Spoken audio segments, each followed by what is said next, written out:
Hi, welcome to the Que Si Mangia Cucina. I'm Franca, and today we are making a dessert for Father's Day. What did my husband want?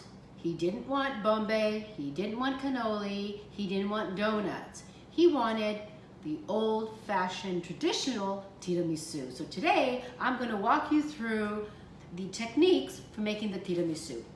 So what do we need? We need to make our cream. Now in this cream we've got 6 egg yolks, we've got a 1/4 cup of sugar. You beat the egg yolks and the sugar together, and I like to do it over a little bit of a hot bath, just steaming, so that the egg yolks cook, right? So that there's no after effect. Then we beat the egg whites separately and until stiff. You beat your mascarpone in another bowl with about a 1/2 teaspoon of vanilla. That's how I do it. And then you combine the mascarpone with the egg yolks. You make it a nice creamy mixture, and at the end you fold in the egg whites, which gives you this beautiful, fluffy cream that's going to go in between the layers of our tiramisu. Also, what I have here is about 2 cups worth of espresso. Make sure it's nice and strong. Sweeten it a little bit to your liking, and then add any liqueur you want. You can add Grand Marnier, you can add rum, you can add coffee liqueur. My favorite is a combination of coffee liqueur and brandy. So I like to put about maybe 1 ounce of, maybe 2 ounces of coffee liqueur, 1 ounce of brandy, just to kind of give it that nice coffee flavor, which actually complements the tiramisu. So what do? Well, we take our savoiardi, or ladyfingers, okay, and we are going to dip them into the coffee. And you just have to do it enough to get both sides, okay? You drain it, and then you just layer it in our 9 by 13 inch pan.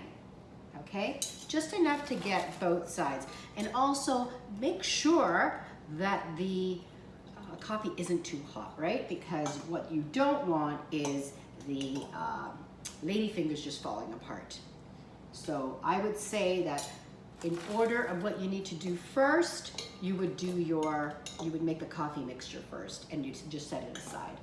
The other thing I also like to do is I like to put a little dollop of cream, of the width of the cream here, at the bottom of our pan, so that it holds steady the cookies, right? This will take no time at all. And the good thing about this dessert, number 1, it's a no-bake dessert, and number 2 is if it stays a couple of days in the fridge, it actually tastes better. So just finishing off my first layer here, and I need another package here. God, they make these hard.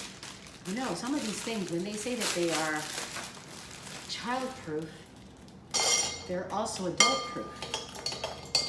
Okay, so mixing here, and if you also find that you run out of coffee, like I just did, don't fret, because you can always make more. Isn't that the beauty of it? And it's not like the dessert will go bad, or, you know, oh my goodness, I put my baking powder, what happens? Because that's the beauty of this one, this no-bake dessert, no baking powder needed. Now the other thing I need to tell you is that if you want it to be richer, you can actually, rather than the egg whites, you can actually beat up whipping cream and you'll become creamier. But I like the egg whites because it maintains its lightness and its fluffiness, and it's not as heavy.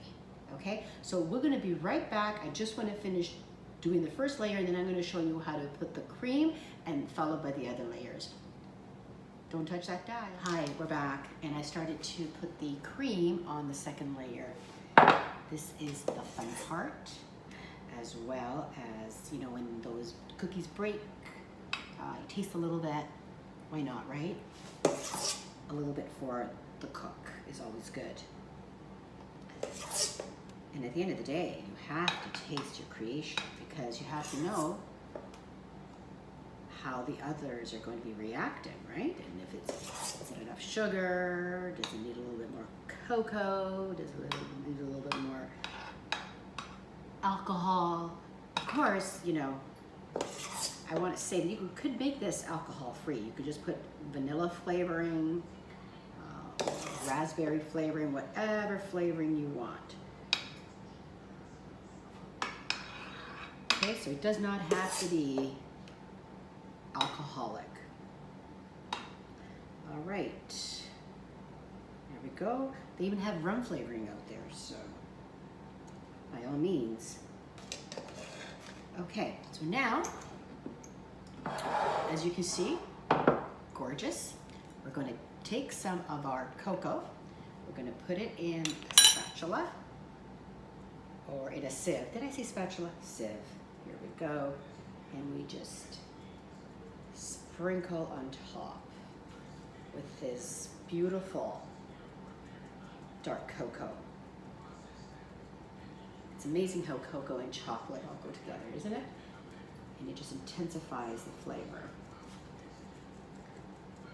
How much or how little really depends on you.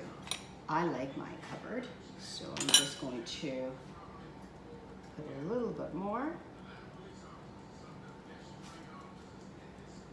There we go. We're almost done. And now, if you want to get those corners, just go with your fingers. There you go. All right.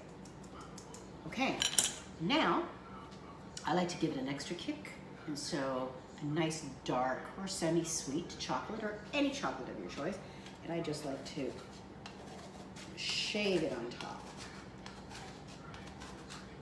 There you go. So it looks like there's shavings of chocolate to balance out the cream and the cocoa. And the cocoa is bitter, right? So a little bit of this semi-sweet or even milk chocolate to balance it out will really do wonders for our taste buds in our mouth. And there we go, voila.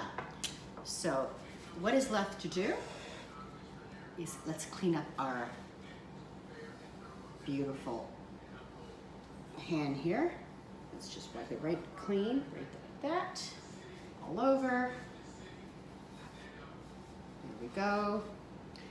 Now you put it in the fridge for 24 hours, and tomorrow, when we are ready to have our Father's Day meal, we can dig into the dessert. Also, one tip, put saran wrap over it, so that first of all, you're putting it in the fridge, nothing will fall on it, and it'll just seal it nicely, right? And it'll keep some of the freshness, of course. So just gonna put I have a nice deep pan, but if you don't have a deep pan and you're faced with the conundrum, that sounds like a funny word, but I'll be honest with you, I don't even know if I can spell it. Anyhow, of putting the plastic wrap and then touching the top of the cream, what you do is you put a few toothpicks just along to kind of create a little bit of a barrier, and then you put the saran wrap on top and it will stay. It will not harm your dessert whatsoever. Thank you so much for joining me today and the tiramisu tutorial. I will post my ingredients on the website, on my link in the bio. Follow me on Instagram. Thank you so much. And for all you fathers out there, happy Father's Day. Bye-bye.